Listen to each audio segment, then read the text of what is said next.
రైలు ప్రయాణికుల ఛార్జీలు పెంచుతూ భారతీయ రైల్వే కీలక నిర్ణయం తీసుకుంది. రైలు స్థాయిని బట్టి కిలోమీటర్కు పైసా నుంచి 2 పైసల చొప్పున పెంచుతున్నట్లు తెలిపింది.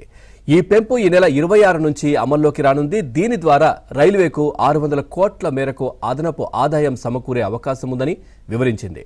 215 కిలోమీటర్ల దూరాన్ని మించి ప్రయాణించే వారికే ఈ పెంపు వర్తిస్తుందని రైల్వే శాఖ తెలిపింది.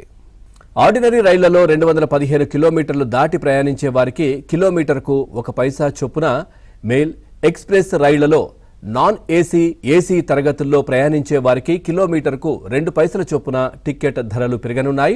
ఇక నాన్ ఏసీ రైళ్లలో 500 కిలోమీటర్ల దూరం ప్రయాణించేవారు 10 రూపాయలు అదనంగా చెల్లించాల్సి ఉంటుంది. ఇక సబర్బన్ నెలవారీ సీజన్ టికెట్లు తీసుకునే వారికి ఈ పెంపు వర్తించదు. కాగా ఈ ఏడాదిలో టికెట్ ధరలు పెంచడం ఇది రెండోసారి. ఈ ఏడాది జూలైలో పెంచిన టికెట్ ధరలతో శాఖకు 700 కోట్లకు పైగా అదనపు ఆదాయం చేకూరింది.